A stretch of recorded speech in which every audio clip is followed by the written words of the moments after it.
எங்கள் பரலோக தேவனே, நாங்கள் நன்றி செலுத்துகிறோம்ப்பா, சோதரிக்கிறோம். இந்த நல்ல நாளுக்காக நன்றி தகப்பனே. இந்த ஓய்வு நாள் ஆராதனை கர்த்தர் ஆசீர்வதிப்பீராக.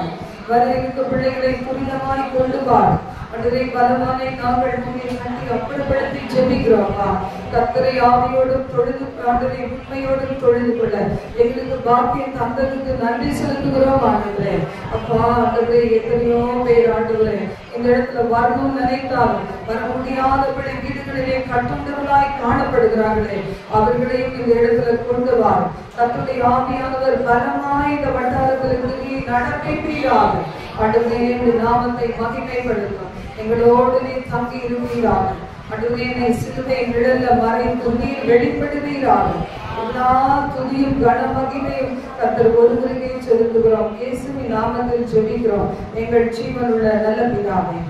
ஆமென், ஆமென். கதிரவர் தோன்றும் காலையிலே புதிய கிருபை பொழிந்திடுமே, துதி செலுத்திடுவோம் இயேசுவுக்கே. கதிரவர் தோன்றும் காலையிலே கரத்தின் சாயல் கண்களும் மனதும் காத்திருக்கும்.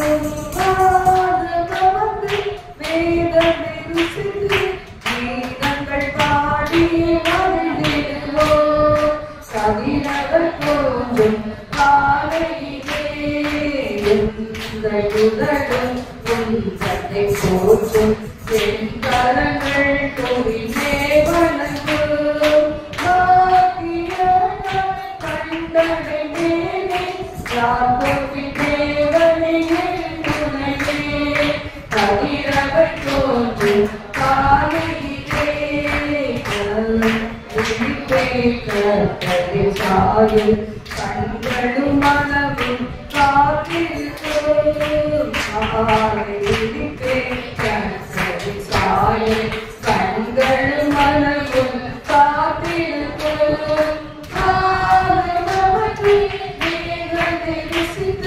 கீதங்கள் பாடி மகிழ்ந்திடுவே. கதிரவர் தோன்றும் காலையிலே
தேவனை தேடுகிறோம் கண்டடைவார்கள் என்று வேதம் சொல்கிறோம். நாள் ஓய்வு நாளா இருக்கிறதால அநேக வீட்டுல என்ன இல்லை, இன்னும் கதிரவன் எழுப்பவே இல்லை. எல்லாரும் கூட படுத்து தூங்கி கொண்டிருக்கிறாங்க. 7:15 மணி 7 மணி வரைக்கும் கூட. இந்த நாட்டில் நீதியின் சூரியனாகி இயேசு கிறிஸ்து நம் வாழ்வில பிரவேசித்தார். அந்த வாழ்க்கையில இருளெல்லாம் மாறிக்கொண்டு ஒவ்வொரு நாளும் அதிகாலையிலே நாம் தேவனை கேட்டுக் கொள்ளலாம். அவரை கண்டு அடைகிற பாக்கியத்தை நாம் பெறுகிறோம்.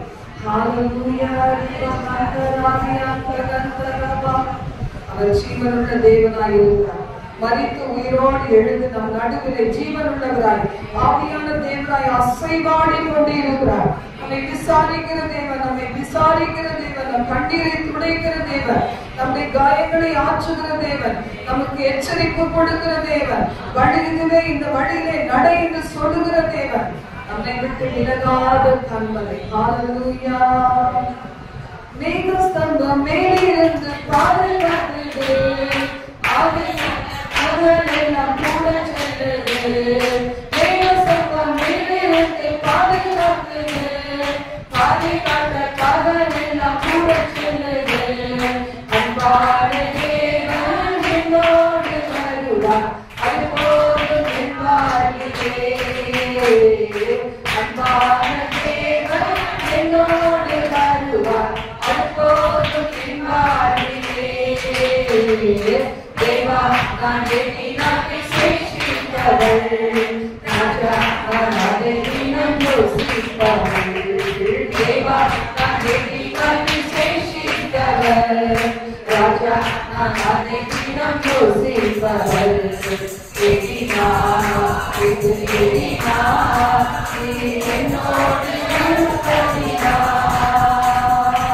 எண்ணினா இது எண்ணினா நீ என்னோடு வருவதினா.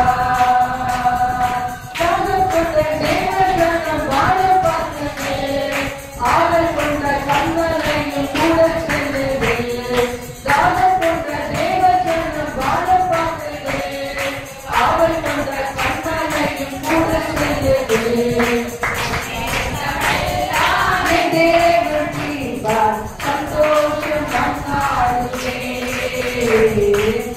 ஏக்கமெல்லாம் என் தேவன் தீர்ப்பார், சந்தோஷம் நான் காணுவேன். தேவா நான் எண்ணினால் விசேஷித்தவள், ராஜா நான் அதை தினம் யோசிப்பவள்.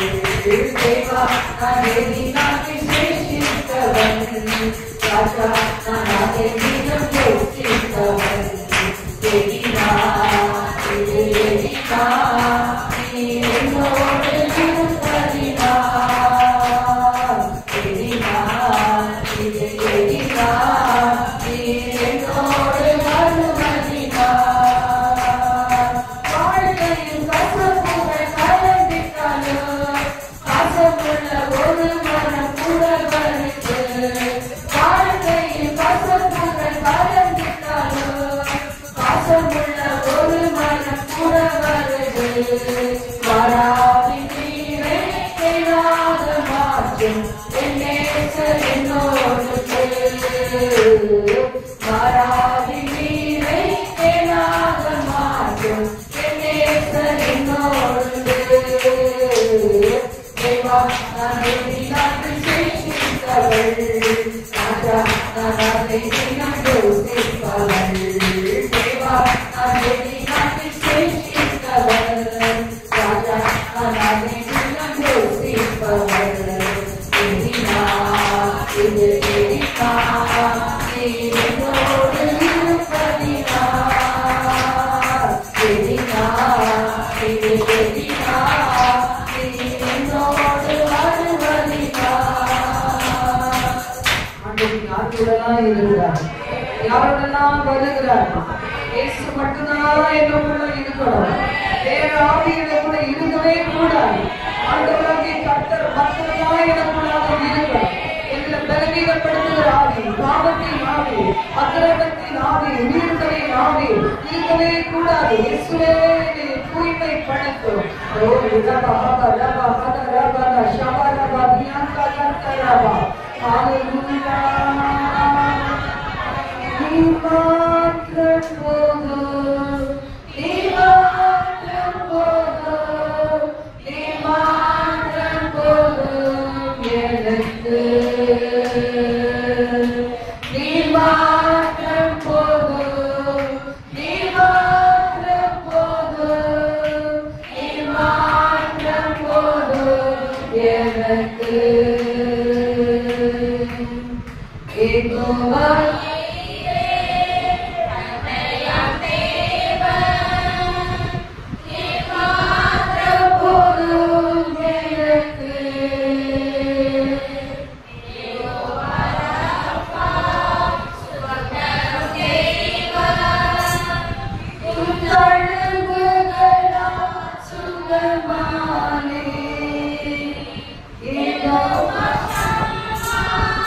It's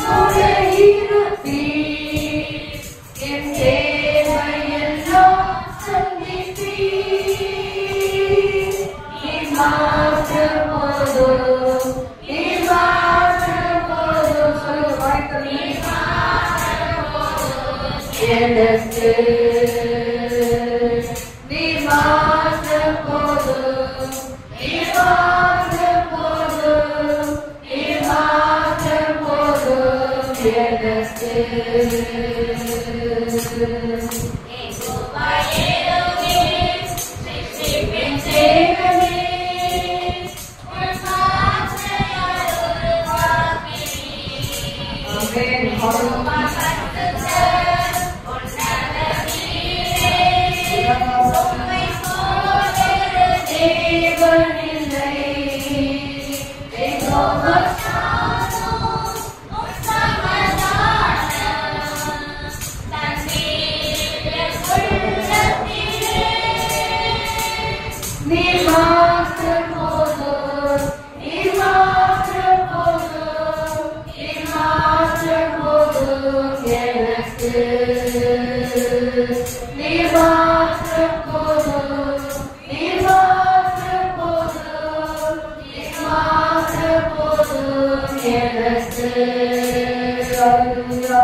மாத்திரம் போதும். என்ன செய்வோம்? அவரை முழு இருதயத்தோடு ஆராதிக்க வேண்டும். ஹல்லேலூயா, ஹல்லேலூயா. உம்மை முழு உள்ளத்தோடு ஆராதிப்பேன். அந்த தோரணை ஆராதனை ஆராதனை ஆராதனை ஆராதனை ஆராதனை ஆராதனை ஆராதனை ஏகோவரப்பா ஏகோவரப்பா சுகதத்திலே நந்தியா ஏகோவரப்பா ஏகோவரப்பா சுகதத்திலே நந்தியா சுகதத்திலே நந்தியா உம்மை முழு உள்ளத்தோடு ஆராதிப்பேன்.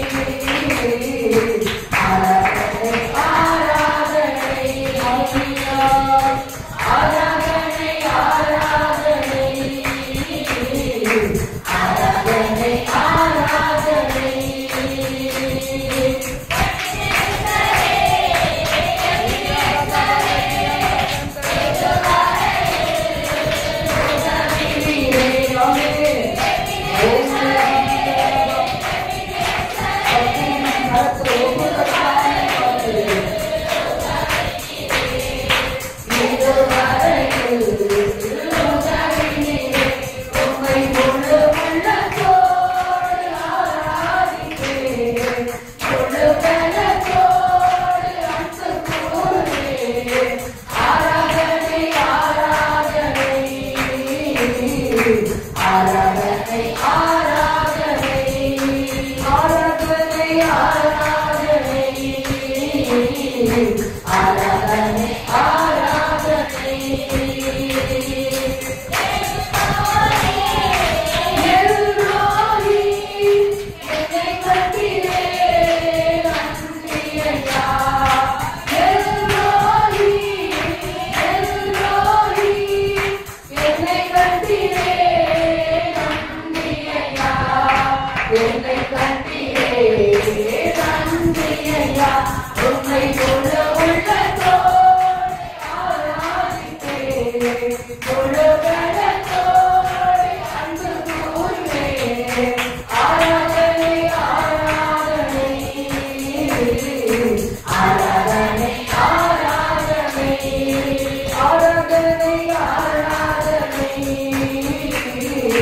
ஆராதனை ஆராதனை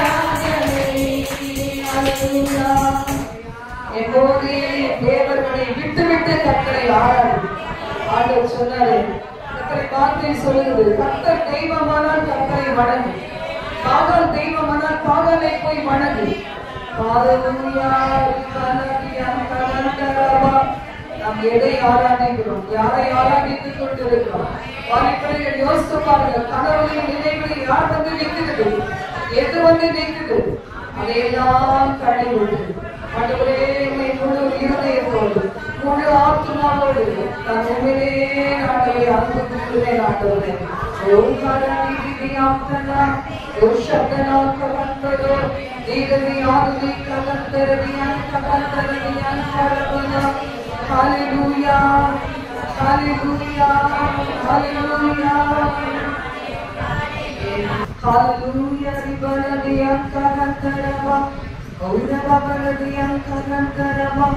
நன்றி ஆண்டவரே.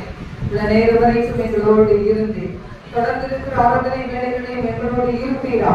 இன்னும் வர இருக்க பிள்ளைகளை புனிதமாய் கொண்டு வா கர்த்தாவே. வாழ்க்கையினுடைய நோக்கம் எல்லாம் சுருக்காக வாழ்வதே என்று சொல்லி நாங்கள் வாழ திருமைத்தார். ஒவ்வொரு சரீரமும் தேவனுடைய ஆலயமாய் மாறணும்.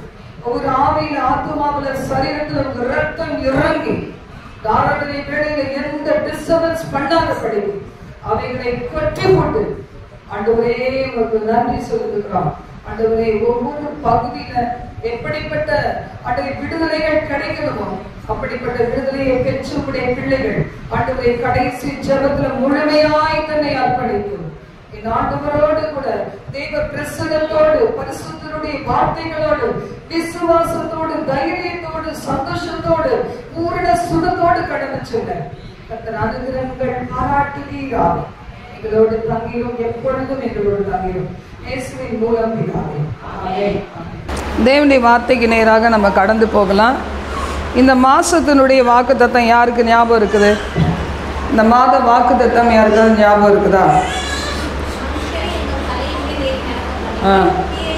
மனுஷரை எங்கள் தலைமேல் ஏறி நடக்க பண்ணினீர், தீயையும் தண்ணீரையும் கடந்து வந்தோம், செழிப்பான இடத்தில் கொண்டு வந்து விட்டீர். அப்போ இந்த வசனத்தை கேட்ட உடனே நம்ம எல்லாரும் இந்த மாதம் பயங்கர செழிப்பாக மாறி இருக்கணும், அப்படி தானே? ஆனால் இந்த வசனம் என்ன சொல்லுது? தேவனே எங்களை, இன்னொரு டிரான்ஸ்லேஷனில் சொல்லியிருக்கு, சங்கீதம் 66 10 முதல் 12 வாசிக்கும்போது, தேவனே எங்களை சோதித்தீர், வெள்ளியை புடமிடுகிறது போல எங்களை புடமிட்டீர், எங்களை வலையிலே அகப்படுத்தினீர், எங்கள் இடுப்புகளின் மேல் வருத்தமான பாரத்தை ஏற்றினீர், மனுஷரை எங்கள் தலையின் மேல் ஏறி போக பண்ணினீர், தீயையும் தண்ணீரையும் கடந்து வந்தோம், செழிப்பான இடத்திலே எங்களை கொண்டு வந்து விட்டீர். இது எப்படி இருக்குது பாருங்கள். அப்போ இதெல்லாம் தான் எனக்கு நேற்று நான் இந்த வசனத்தை பற்றி நம்ம சொல்லணும். ஏன்னா அப்படியே வாக்குத்தத்த செய்தி அப்படியே விட்டுட்டோமே, இந்த மாதம் முடிய போகுது, இன்னும் ஒரு தடவை லைட்டாக டச் பண்ணலாம் அப்படின்னு சொல்லி யோசித்தேன். இந்த மாதத்தின் வாக்குத்தத்தத்தை போல செழிப்பான இடத்திலே தேவன் நம்மை கொண்டு வர வேண்டும். அப்படின்னா நாம் எப்படிலாம் இருக்க வேண்டும்? முதலாவது ஒன்று புரிஞ்சுக்கணும், இடுக்கமான வாசல் வழியாக உட்பிரவேசித்தால் தான் எங்கே போக முடியும்? பரலோக ராஜ்யத்துக்கு போக முடியும். சுகபோகமாய் வாழ்கிறவள் உயிரோடு செத்தவள்னு வேதம் சொல்லுது. அப்போ அந்த சுகபோகமாய் வாழ்கிற வாழ்க்கை தேவ பிள்ளைகளுக்கு கிடையாது, கர்த்தருடைய பிள்ளைகளுக்கு கிடையாது. நான் ஒரு ஊழியக்காரருடைய ஊழியத்தில் அவங்களுடைய செய்தியெல்லாம் நான் கேட்கும்போது தான் முதல் முறையாக கேட்க ஆரம்பித்தப்பறம் தான் எனக்கு தெரிஞ்சிச்சு. எப்படின்னா, தேவனுடைய பிள்ளைகள் வாழ்க்கையில் துன்பங்கள் ஒன்றும் அது ஏதோ ஒரு புதுமை கிடையாது. ஏன்னா அதுக்கு முன்னாடி வரைக்கும் நான் என்ன யோசிச்சுட்டு இருந்தேன்னா, நம்முடைய வழிகள் எல்லாம் சரியாக இருந்தால் கட்டாயமாக எல்லாம் பாசிட்டிவாக தான் இப்போ வரணும், வெற்றி மேலே வெற்றி வரும். ஏன்னா நிறைய பேர் அப்படி தானே சொல்லுவாங்க. ஒரு உடம்பு சரியில்லைன்னா கூட என்ன செய்வாங்க, நீங்கள் என்ன பாவம் செஞ்சீங்களோ அதனால தான் அந்த வியாதியை அனுபவிக்கிறீங்கன்னு சொல்லுவாங்க. பொருளாதார நெருக்கடி வந்துச்சுன்னு வச்சுக்கோங்க, கடன் சுமை வந்துச்சுன்னா உடனே என்ன செய்வாங்க, நீங்கள் செஞ்ச பாவம்னு சொல்லிடுவாங்க. அப்புறம் தான் எனக்கு புரிஞ்சிச்சு, தேவனுடைய பிள்ளைகள் எல்லாருடைய வாழ்க்கையிலையும் சிலுவைன்றது ஒன்று, சிலுவைங்கிறது கம்பல்சரி அப்படிங்கிற மாதிரி தான். அப்புறம் தான் எனக்கு புரிஞ்சுது. அதுக்கப்புறம் தான் அதை தொடர்ந்து நிறைய ஊழியக்காரங்க சொல்ல ஆரம்பித்தாங்க. நெருக்கமான ஒரு பாதை, இடுக்கமான பாதை, இதை கண்டு நீங்கள் என்ன செய்ய வேண்டாம், பயப்பட வேண்டாம். தேவனுடைய பிள்ளைகளுக்கு எப்படி தான் இருக்கும், வாழ்க்கை எப்படி தான் இருக்கும், நெருக்கமானது இடுக்கமானதான் இருக்கும் அப்படின்னு சொல்லும்போது எனக்கே இது உற்சாகத்தை கொடுத்தது. இன்னைக்கு நிறைய பேர் வாக்குத்தத்தம், தேவன் இந்த வாக்குத்தத்தை கொடுத்துட்டாரு, இந்த வாக்குத்தத்தை கொடுத்துட்டாருன்னு அந்த வாக்குத்தத்தத்தை பிடிச்சிக்கிட்டு என்ன செய்யறதில்ல, எனக்கு இந்த மாசத்துல இன்னும் செழிப்பான இடத்துல தேவன் கொண்டு வரலையே நினைக்கிறோம். ஆனால் அதுக்கு முன்னாடி உள்ள பாதைகளை நம்ம அறிந்து கொள்ள வேண்டும். என்னன்னா, தேவன் தான் சோதிக்கிறார். தேவன் என்ன செய்கிறார்? சோதிக்கிறார். தேவன் அன்பை, அவர் மேலே எவ்வளோ அன்பு வச்சுருக்கோன்னு சோதிப்பார். விசுவாசம் எவ்வளோ வச்சுருக்கிறோன்னு தேவன் சோதிப்பார். வாக்குத்தத்தங்கள் நிறைவேறுகிற வரைக்கும் சில சோதனைகள் வரும். அதுதான் இதில் பார்க்குறோம். எங்களை தேவனே நீர் எங்களை சோதித்தீர். அப்போ அந்த சோதனை நம்ம தேவன்கிட்ட இருந்து பெற்றுக்கொண்டோமா? சில நேரம் தப்பு பண்ணி சில பேர் சோதனையில் விழுந்துருவாங்க. அதான் வசனம் சொல்லுது, சோதிக்கப்படுகிற எவனும். யாக்கோபு 1ஆம் அதிகாரத்தில் சொல்லப்பட்டிருக்கு, வாசிங்க. சோதிக்கப்படுகிற எவனும் தான் தேவனால் சோதிக்கப்படுகிறேன் என்று சொல்லாதிருப்பானாக. தேவன் பொல்லாங்கினால் சோதிக்கப்படுகிறவர் அல்ல, ஒருவரையும் அவர் சோதிக்கிறவரும் அல்ல. அவனவன் தன் சுய இச்சையினாலே இழுப்புண்டு சிக்குண்டு சோதிக்கப்படுகிறான். பின்பு இச்சையானது கர்ப்பம் தரித்து பாவத்தை பிறப்பிக்கும்.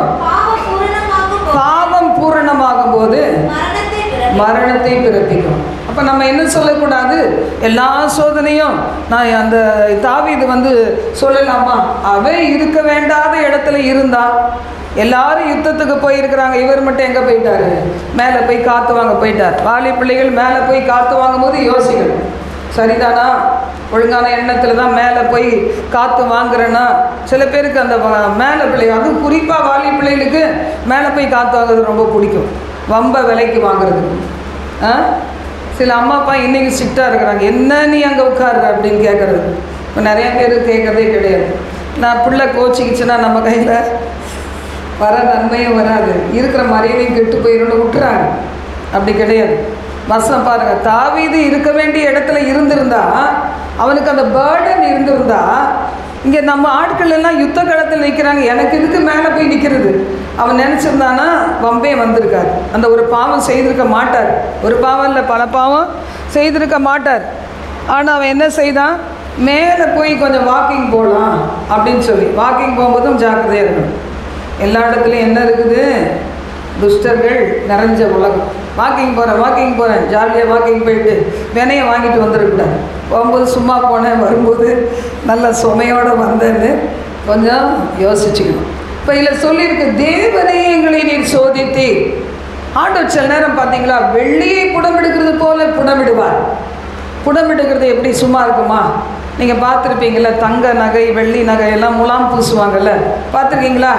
வெள்ளி என்ன செய்வோம், உங்களுக்குலாம் நல்லா தெரியும்னு நினைக்கிறேன். அந்த காலத்தில் பார்த்தது, இப்போ பார்க்க நேரம் இல்லை. ஒரு கொகை மாதிரி பண்ணி வெள்ளியை போட்டு தங்கத்தை போட்டுலாம் வெள்ளியை போட்டு பூன்னு ஊதுவாங்க, பார்த்துருக்கீங்களா இல்லையா? அப்போ அது என்ன செய்யுது? வெள்ளியை குகையில் போடுறது போல. அதை நம்ம ஏசாயா அதிகாரத்தில் வாசிக்கிறோம்ல, உபத்திரவ குகையிலே உன்னை நான் தெரிந்து கொண்டேன். எல்லாத்துலேயும் அண்டர்லைன் மட்டும் பண்ணிட்டீங்கன்னா, நான் சொன்ன உடனே இதில் இல்லை, நான் எழுதிட்டு வரல, ஆனால் எனக்கு ஞாபகம் வருது. வெள்ளியை புடமிடுகிறது போல நீர் எங்களை புடமிட்டீர். ஆண்டவர் சொல்ல, ஆமாம், உபத்திரவத்து குகையில் போட்டு நான் என்ன செய்தேன்? உன்னை புடமிட்டேன். எதுக்கு புடமிடுகிறாரா? அவருக்கு வேறு வேலையே கிடையாது, நான் புடமிடுகிறது. அவர் சொல்கிறாரு, நீ எனக்கு கொடுக்க வேண்டிய மகிமையை யாருக்கு நீ கொடுக்குற? உனக்கு வேலை கொடுத்தவங்களுக்கு கொடுக்குறியா? இல்லைன்னா வேறு யாரோ ஒரு நபருக்கு கொடுக்குறியா? உன் ஃப்ரெண்ட்ஸுக்கு கொடுக்குறியா? நீ இல்லைன்னா நான் இல்லைன்னு சொல்கிறியா? இல்லை என்னையே நீ மகிமைப்படுத்துகிறியா? நீ எனக்கென்று கொடுக்க வேண்டிய மகிமையை நீ விக்கிரகத்துக்கு கொடுக்குறியா? ஒரு சிலர் வருவாங்க, ஆண்டவர்கிட்ட தலைகீழ நின்று ஜெபம் பண்ணுவாங்க. எல்லா ஊழியக்காரனும் டக்குன்னு எல்லாம் முடிஞ்ச உடனே என்ன செய்வாங்க? வேளாங்கண்ணியில் போய் மொட்டை அடிப்பாங்க. பார்த்துருக்கீங்களா? கிறிஸ்தவங்க சிரிக்குது பாரு, மேரி. அது பேர் மேரி இல்லை, உள்ளே கிடக்கிறத துரத்தணும். கர்த்தர் நல்லவர். அப்போ வெள்ளியை புடமிடுகிறது போல எங்களை புடமிட்டீர். அடுத்தது பார்க்குறோம், எங்களை வலையிலே அகப்படுத்தினீர். நீதிமொழிகளில் வாசிக்கிறோம், அங்கே என்ன இருக்குது? வலைகள் இருக்குது. உலகத்தில் நிறைய வலை விரித்து போட்டிருப்பாங்க. பெரிய யானை தான், அதை பிடிக்கிறதுக்கு சின்ன ஒரு குழியை தோண்டி அதில் ஒரு வலை போட்டால் போதும், ஈஸியாக பிடிச்சிடலாம். அந்த மாதிரி பார்த்தீங்கன்னா இலையும் தலையும் எல்லாம் மூடி வச்சுட்டு அது டக்குன்னு அது காலை வைக்கும் சரக்குன்னு உள்ளே போயிடும். அப்போ இப்படிப்பட்ட காரியங்கள் எங்களை வலையிலே அகப்படுத்தி எங்கள் இடுப்புகளின் மேல் வருத்தமான பாரத்தை ஏற்றினீர். அப்போ பாருங்க, 430 வருஷம் யார் இஸ்ரவேல் ஜனங்கள் என்ன செஞ்சாங்க? அவங்க இடுப்பு மேல பாரத்தை சுமத்துனது போல பார்வோன் ராஜா கிட்ட அடிமையாக இருந்தாங்க. வருத்தமான பாரம். அடுத்தது பாருங்க, மோசே மூலமாக பாலும் தேனும் ஓடுகிற கானான் தேசத்துக்கு ஆராதிக்க போகலாம், அவங்கள கூட்டிகிட்டு போகிறேன்னு சொல்லும்போது இன்னும் பாரம். இனி செங்கல் அந்த இதை செய்கிறதுக்கு என்ன செய்யக்கூடாது? இவனுங்களுக்கு வைக்கோல் கொடுக்கக்கூடாது. போய் புல்லை வெட்டட்டும், காய போடட்டும், வைக்கோலை ஆகட்டும், அதுக்கு மேலே வேலை செய்யட்டும் அப்படின்னு சொல்லி பார்த்தீங்கன்னா பார்வோன் அவர்களுடைய இடுப்புகளின் மேலே வருத்தத்தை ஏற்றினார். இங்கே சில பேருடைய வாழ்க்கையில் இதெல்லாம் வரும்போது நாம் தேவனுக்குள்ளே இருக்கிறோமா? நாம் நம்முடைய வழிகளை சரிப்படுத்தி கொள்ளுகிறோமா? அடுத்தது நாம் பார்க்கும்போது என்ன பார்க்குறோம்? மனுஷரை எங்கள் தலையின் மேல் ஏறி போக பண்ணினீர். யாத்ராகமத்தில் எடுத்து நீங்கள் வாசிங்க. அதில் பாருங்கள், மோசே போய் நானும் என்னுடைய என் ஜனங்களை ஆராதிக்க விடு பார்வோனே அப்படின்னு சொல்லி கூப்பிடும்போது அவன் இதை கேட்ட உடனே அவன் என்ன செய்கிறான்? எப்படி நான் விட்டுருவேன்? இவ்வளோ நாள் எனக்கு கீழே வச்சு வேலை பண்ண வச்சுருந்தேன், அடிமையாய் வச்சுருந்தேன். ஆனால் இந்த மோசே கேட்குறானே, எப்படி இவங்களை விடுறது? அப்போ அவங்க சும்மா இருக்கிறதுனால தான் என்ன செய்கிறாங்க? நாங்கள் கர்த்தரை ஆராதிக்கணும்னு சொல்கிறாங்க. இவளுக்கு பாரத்தை கொடு. எத்தனை அதிகம் வாசிங்க? யாத்திராகமம் 5ஆம் அதிகாரம் 4ஆம் வசனம். 5th chapter 4th verse படிங்க. எகிப்தின் ராஜா அவர்களை நோக்கி, மோசேயும் ஆரோனுமாகிய நீங்கள் ஜனங்களை தங்கள் வேலைகளை விட்டு களைய பண்ணுகிறது என்ன? உங்கள் சுமைகளை சுமக்க போங்கள் என்றான். இன்னும் பார்ப்போம், இதோ தேசத்தில் ஜனங்கள் மிகுதியா இருக்கிறார்கள், அவர்கள் சுமை சுமக்கிறதை விட்டு ஓய்ந்திருக்கும்படி செய்கிறீர்களே என்றான். சுமை சுமக்கணும். இன்னைக்கு பிசாசுக்கு என்ன ஆசை? நம்ம மேலே சுமையை சுமத்தணும், கஷ்டத்தை கொடுக்கணும், உலக கவலைகளை கொண்டு வரணும், முடிஞ்சால் உலகத்தில் வீழ்த்தணும், ஆசை இச்சைகளை கொடுத்து உலகத்தில் வீழ்த்தணும். இல்லைன்னா என்ன செய்யணும்? சுமையை கொடுக்கணும், பாரங்களை சுமக்கணும். நம்ம நிம்மதியாக இருக்கிறது அவனுக்கு பிடிக்கவே பிடிக்காது. அப்படின்னா இந்த பார்வோன் அவன் என்ன சொல்கிறான்? இந்த ஜனங்களை சுமை சுமக்கிறத குறைக்கவே கூடாது, நல்லா சுமத்துங்க அப்படி அதான் சொல்லுது. மனுஷரை எங்கள் தலையின் மேல் ஏறி போக பண்ணினீர். இந்த மாதமெல்லாம் நிறையா அப்படிலாம் நடந்திருக்கோம்ல. நன்மை செய்து பாட அனுபவிக்கிறது, யாருக்கு விடுதலை வேணும்னு நம்ம கதறி அழுது ஜெபிக்கிறோமோ அவங்களே எதிர்த்து நிற்கிறது. நம்ம மட்டும் ஸ்டெடியாக இல்லைன்னா நம்மளே கலங்கி போயிருப்போம். ஆனால் ஏன் நிற்கிறோன்னா தேவனால் நிற்கிறோம், தேவனுடைய கிருபையினால் நிற்கிறோம். அப்போ இப்படியெல்லாம் ஒருவேளை இந்த மாதத்தில் தேவன் ஒருவேளை நம்மை நடத்தி இருக்கலாம். அது சொல்லியிருக்கு, தீயையும் தண்ணீரையும் கடந்து வந்தோம். யார் தான் கடக்கணும்? நம்ம தான் கடக்கணும். தீயும் தண்ணீரையும் கடந்து வந்தோம். அப்புறம் என்ன ஆகுது? நான் வாசிக்கும் போது, செழிப்பான இடத்துல கர்த்தர் எங்களை கொண்டு வந்து விட்டீர். கஷ்டமாக உழைக்காம ஒரு நல்ல நன்மை பெற முடியாது. பிள்ளைகள் எவ்வளோ கஷ்டப்பட்டு உழைக்கிறாங்க பாருங்கள். ஒரு சில வீட்டில் அம்மா அப்பா ஒரு பிள்ளை சைக்கிள் கேட்டால் பைக்கே வாங்கி கொடுத்துருவாங்க. ஐயோ என் பிள்ளை கேட்டுச்சே. அது அம்மாக்கள் இருக்குது பாருங்கள், ஏமாடி ஒன்றுத்துக்கும் உதவாது. அது என்ன செய்யும்? ஐயோ பையன் கேட்டுட்டான், தலையை அடம் வச்சாது என்ன செய்யலாம்? வாங்கி கொடுத்துடலாம். சைக்கிள் கேட்டால் உனக்கு என்னப்பா வேணும்? கீழே குளிச்சிட்டான். பைக்கு, அப்பாவும் அம்மாவும் எவ்வளோ நல்லவங்க. அவங்களுக்கு தான் தெரியும் எத்தனை ஆயிரம் கடன் வச்சுருக்காங்க தெரியல, 50,000 வச்சுருக்காங்களோ 1 லட்சம் வச்சுருக்காங்களோ தெரியும். என்ன செய்கிறது? பிள்ளைகளை கொஞ்சம் வெயிட் பண்ண சொல்லணும். ஆண்டவர் நம்மளுக்கு என்ன உடனே தூக்கி கொடுத்தாரா என்ன? உங்களுக்கு கொடுத்தாரா என்ன? நீங்கள் கஷ்டப்பட்டீங்கல்ல, அது பிள்ளைங்களுக்கு தெரியணும். எங்கள் வீட்டில் ஹஸ்பண்ட் செய்த ஒரு தப்பு என்னென்னா, என்ன கஷ்டம் இருந்தாலும் பிள்ளைகளுக்கு சொல்லவே மாட்டாங்க. அதுலேயும் நல்லா படிக்கிற பிள்ளைன்னா தலை மேலே தூக்கி வச்சுருவாங்க. என் நடு பையனுக்கு அப்படி தான். 3 பிள்ளைங்க எனக்கு. நடுவில் உள்ள பையனுக்கு கஷ்டம்னா என்னன்னே தெரியாது. அவர் ஒரு ஹாஸ்டல்லேருந்து அனுப்புவார். அம்மா இதுக்கு வேணும், புஸ்தத்துக்கு இவ்வளோ ஆயிரம், சாப்பாட்டுக்கு இவ்வளோ ஆயிரம், பால் குடிச்சா அதுக்கு இவ்வளோ ஆயிரம், எல்லாம் அனுப்புவார். கையில் இருக்கவே இருக்காது. இங்கே நகையெல்லாம் அங்கே போயிருக்கும், போக வேண்டிய இடத்துக்கு போயிருக்கும்.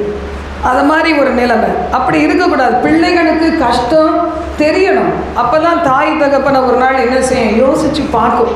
சங்கீதம் 66 இந்த 10லேருந்து 12 வரைக்கும் வாசித்தது ஒரு இன்னொரு டிரான்ஸ்லேஷனில் பார்த்தீங்கன்னா, ஜனங்கள் வெள்ளியை நெருப்பிலிட்டு பரிசோதிப்பதை போல தேவன் நம்மை பரிசோதித்தார்.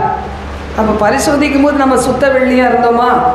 தேவனே, நீர் எங்களை கண்ணீர் விழச் செய்தீர், கனமான பாரத்தை நீர் எங்கள் மேல் வைக்கிறீர், எங்கள் பகைவர்கள் எங்கள் மீது நடக்க நீர் அனுமதிக்கிறீர், நெருப்பின் வழியாக தண்ணீர் வழியாக நடக்குமாறு எங்களை வழி நடத்தினீர், ஆனால் ஒரு பத்திரமான இடத்திற்கு எங்களை அழைத்து வந்தீர். அதுதான் தேவனால் நடத்தப்படும் போது அவர் நம்ம நடத்தும் போது விட்டு கொடுத்துட்டான்னு வச்சுக்கோங்க.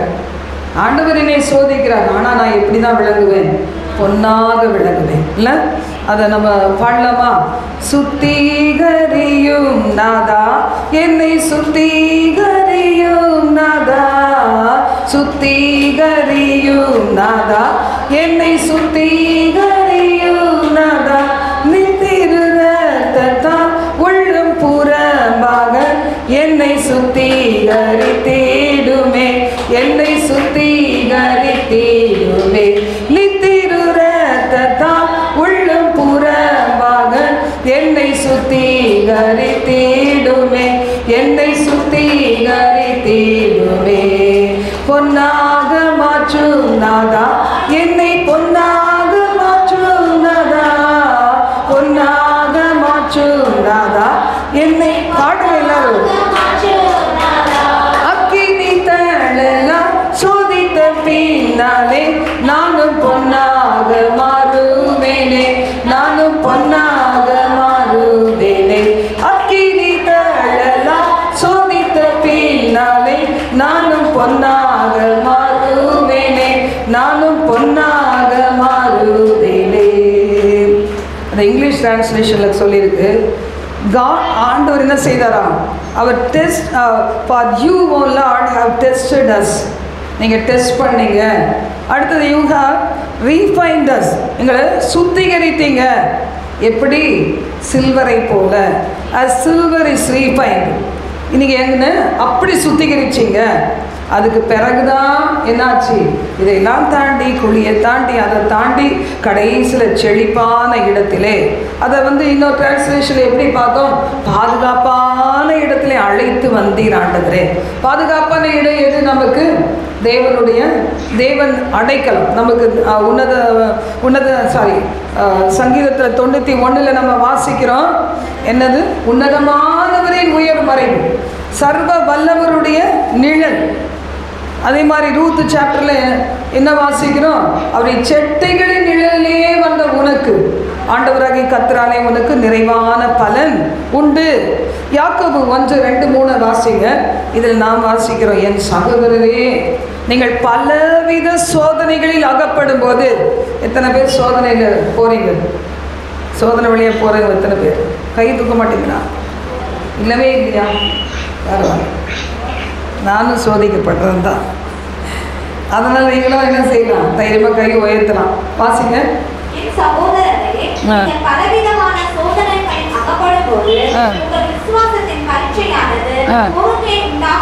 உங்கள் விசுவாசத்தின் பரீட்சையானது பொறுமையை உண்டாக்கும் என்று அறிந்து அதை மிகுந்த சந்தோஷமாக எண்ணுங்கள். அப்போ பாருங்க, விசுவாசத்தின் பரீட்சை வந்தால் என்ன வேணும்? விசுவாசம். எனக்கு நல்ல விசுவாசத்தை தாரும். விசுவாசத்தாருன்னா என்ன செய்யும்? கொஞ்சம் சோதனைகள் வழியாக நம்ம போகணும். அப்போ தான் அந்த தாங்கிக் கொள்ளுகிற மனப்பக்குவம் வரும், பொறுமையை உண்டாக்கும். யாக்கோபு 1:4 வாசிக்கலாம்.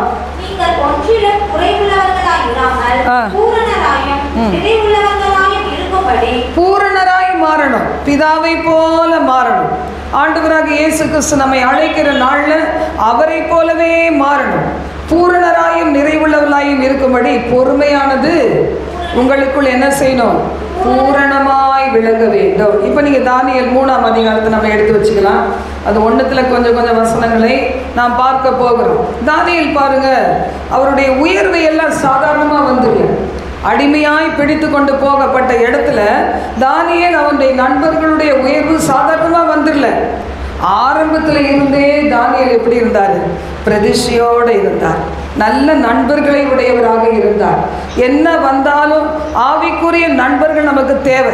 சபையில் கூட என்ன செய்யலாம், உங்களை மாதிரி உங்களை புரிந்து கொள்ளுகிறவங்க, அவங்களோட நீங்கள் பேசி ஒருவருக்காக ஒருவர் ஜெபம் பண்ண, கூடி கூடி ஜெபம் பண்ண, கூடி கூடி பேசக்கூடாது. கூடி கூடி என்ன செய்யுது, உங்கள் வீட்டில் என்ன குழம்பு இன்னைக்கு, சரி நான் சோறு எடுத்துகிட்டு வரேன், நீங்கள் குழம்பு எடுத்துகிட்டு வா, 2 பேரும் சாப்பிட்லாம். 4 நாள் கூட நிற்காது பாருங்கள். 5ஆவது நாள் என்ன செய்யுது, சர்ச்சுக்கு நீ போவா நான் போவா, ஒன்று வந்தால் இன்னொன்று வராது, அந்த மாதிரி ஆகிட்டு. ஆனால் என்ன செய்யணும், கூடி கூடி ஜெபித்தார்கள். அப்போஸ்தலர் 2ஆம் அதிகாரத்தில் பார்த்தீங்களா, கூடி கூடி ஜெபித்தார்கள் அப்படின்னு தான் நம்ம பார்க்குறோம். இப்போ தானியேல் 3ஆம் அதிகாரத்தை நீங்கள் வாசிங்க. 60 முழ உயரமும் 6 முழ அகலமுமான ஒரு பொற்சிலையை பண்ணுவிட்டு பாபிலோன் மாகாணத்தில் இருக்கிற தூரா என்னும் சமபூமியிலே நிறுத்தினான். பின்பு ராஜாவாகிய நேபுகாத்நேச்சார் தேசாதிபதிகளையும் அதிகாரிகளையும் தலைவரையும் நியாயாதிபதிகளையும் பொக்கிஷக்காரரையும் நீதி சாஸ்திரிகளையும் விசாரிப்புக்காரரையும் நாடுகளில் உள்ள உத்தியோகஸ்தர் யாவரையும் நேபுகாத்நேச்சார் ராஜா நிறுத்தின சிலையை பிரதிஷ்டைத்து வந்து சேரும்படி அழைத்தனுப்பினார். அப்பொழுது தேசாதிபதிகளும் அதிகாரிகளும் தலைவரும் நியாயாதிபதிகளும் பொக்கிஷக்காரரும் நீதி சாஸ்திரிகளும் விசாரிப்புக்காரரும் நாடுகளில் உள்ள உத்தியோகஸ்தர் யாவரும் ராஜாவாகிய நேபுகாத்நேச்சார் நிறுத்தின. நேபுகாத்நேச்சாருக்கு திடீர்னு ஒரு ஆசை வருது, தன்னை பெரிய ஆளை காமிக்கணும், எல்லாரும் வணங்கணும் அப்படிங்கிற ஒரு ஆசை வருது. நம்ம கூட சில நேரம் வந்துடும் பார்த்தேன், பிசாசு வந்துச்சு, என்ன செய்யும், என்னை எல்லாரும் மதித்து நடக்கணும். பிள்ளைகள் ஒரு 20,000 தாண்டி ஒரு 50,000 சம்பாதிச்சிருச்சுன்னா அது ஒரு பெரிய கெத்து காமிக்கும். 50,000 மட்டுன்னு போடுவார் ஆண்டவர், அங்கே தான் உட்காரணும். 1 லட்சத்துக்கு போகாது வருமானம். 50,000க்கு இந்த ஆட்டம் போட்டால் இதுக்கு 1 லட்சம் கொடுத்தா என்ன ஆகும், அதனால் 50லேயே நில்லு அப்படின்னு போட்டுருவார். 1 லட்சம் வரைக்கும் நம்ம சம்பாதிக்கணும், அதுக்கு மேலே சம்பாதிக்கணும். நமக்கு என்ன வேணும், தாழ்மை வேணும். இந்த நேபுகாத்நேச்சாருக்கு ஒரு ஒரு ஒரு ஒரு ஐடியா வருது, நம்மளை மாதிரி ஒரு பெரிய சிலையை செய்து எல்லாரும் வரப்போகிற இடத்துல வச்சு நம்மளை எல்லாரும் வணங்க சொல்லணும்னு ஒன்று எல்லாரும் என்ன செய்தாங்களா, 4ஆம் வசனம் சொல்லுது, கட்டியக்காரன் உரத்து சத்தமாய் சகல ஜனங்களும் ஜாதிகளும் பாஷைக்காரருமானவர்களே உங்களுக்கு அறிவிக்கப்படுகிறது என்னவென்றால், எக்காலம் நாகசுரம் கிண்ணரம் வீணை சுரமண்டலம் தப்புரு முதலான சகலவித கீத வாத்தியங்களின் சத்தத்தை நீங்கள் கேட்கும்போது நீங்கள் தாழ விழுந்து ராஜாவாகிய நேபுகாத்நேச்சார் நிறுத்தின பொற்சிலையை நீங்கள் பணிந்து கொள்ள வேண்டும்.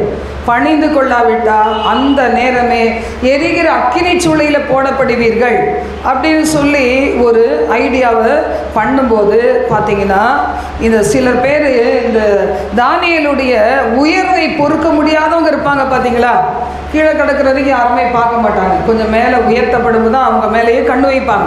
அந்த மாதிரி தானியேலை பகைக்கிற கூட்டம் இருந்துச்சான். 8ஆம் வசனத்தில் கல்தேயரில் சிலர் என்ன செய்கிறாங்களாம், வாசிங்க, யூதர் பேரில் குற்றம் சாட்டி ராஜாவாகிய நேபுகாத்நேச்சாரை நோக்கி ஐசுகிறாங்க, ராஜாவே நீர் என்றும் வாழ்க சொல்லிட்டு அவங்க என்ன செய்கிறாங்க, நீங்கள் போட்ட கட்டளைக்கு எவன் கீழ்ப்படியில, தானியேல் என்ன செய்யல, வாசிங்க,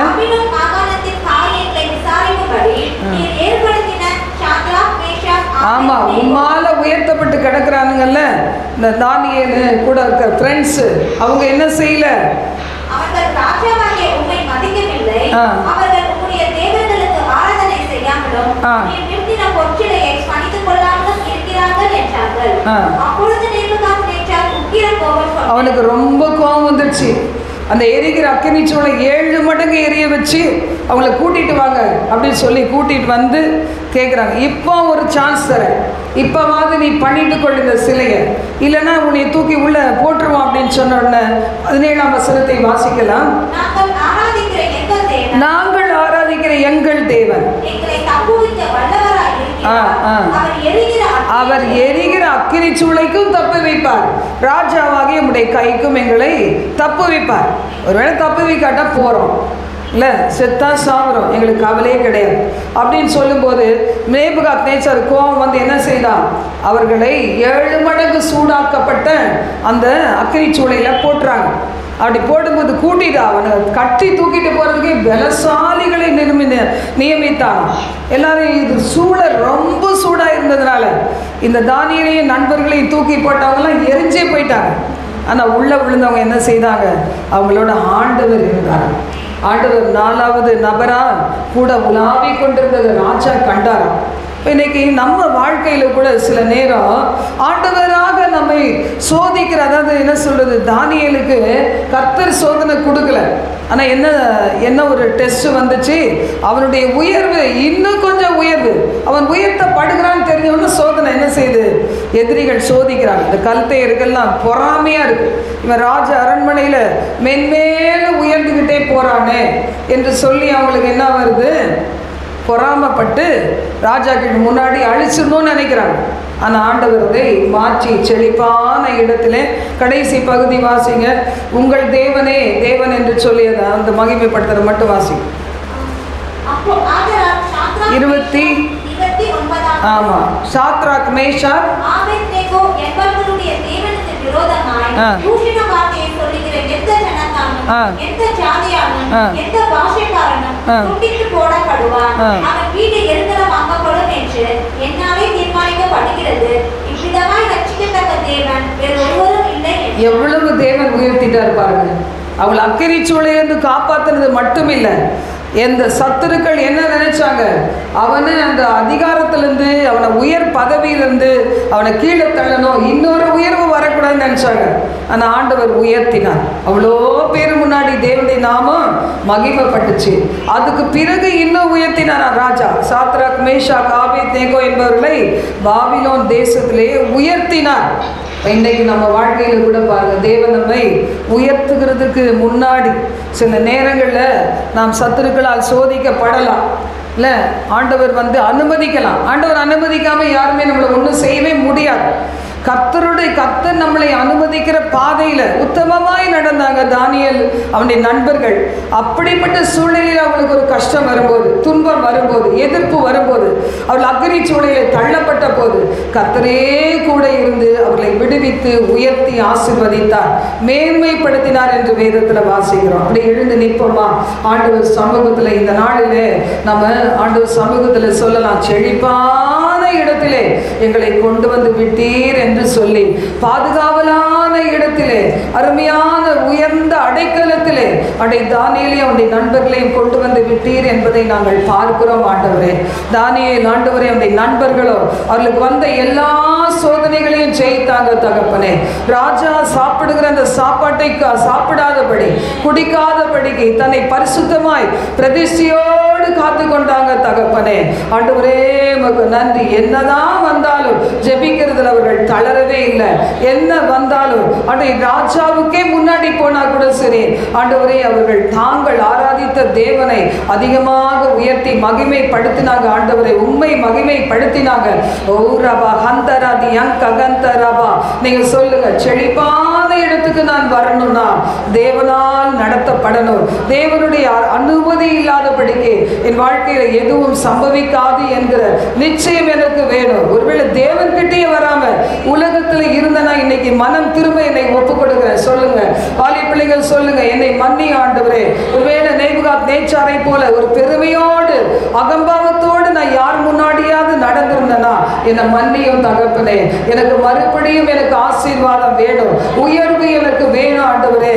என்னுடைய தாழ்ந்த நிலைமையிலிருந்து என்னை தூக்கி உயரத்திலே வைக்கிற தேவனை நான் துக்கப்படுத்தினதற்கு மன்னி ஆண்டவரே. கேளுங்க கேளுங்க ஆண்டவரே. வேலை செய்கிற இடத்துல ஜனங்களை ப்ளீஸ் பண்றதுக்காக துக்கப்படுத்தின காரியத்துக்கு மன்னிங்க. என்னென்ன தொழில் ஸ்தலத்துல கர்த்தரை துக்கப்படுத்த நீங்க வைத்து விற்கிற பொருட்களுக்காக மன்னிப்பு கேளுங்க. ஓ ரபா ஹபா ரதி அங்க கந்த ரபா. ஆண்டவரே, பிசாசுக்கு இடம் கொடாதீர்கள் என்று நீர் சொல்லி இருக்கிறீர் ஆண்டவரே. அப்பா, நீர் கிருபையாய் மன்னிப்பீராக. இந்த மாதத்துல சொன்ன வாக்குத்தத்தத்தின்படி செழிப்பான இடத்திலே ஆண்டவரே அப்பா, யாரெல்லாம் விசுவாசித்து இந்த வார்த்தைக்கு செவி கொடுக்கிறார்களோ அவர்களை ஆண்டவரை செழிப்பான இடத்துல கொண்டு வந்து விட்டு இந்த நன்மைகள் என்றென்றும் அவர்களை விட்டு பறிபோய் விடாதபடிக்கு நீடித்த நாட்களால் திருப்தி படுத்துவீராக. ஒவ்வொருவரையும் அணைத்துக் கொள்ளும் ஆசீர்வதியும். தங்களுடைய ஒவ்வொரு காரியங்களையும் யோசித்து பார்த்து மனம் திரும்ப வேண்டிய காரியங்களுக்கு மனம் திரும்ப ஒவ்வொருவருக்கும் கிருபை தருவீராக. பிள்ளைகளை மார்போடு அணைத்து முத்தமிட்டு செம்மையான பாதையிலே நடத்துவீராக. மாயின் கயிறுகள் அவிழ்க்கப்படுவதாக. கர்த்தர் அதிசயங்களை காண செய்யும், ஆசீர்வதியும். இயேசுவின் நாமத்தில் ஜெபிக்கிறோம் பிதாவே. ஆமென், ஆமென்.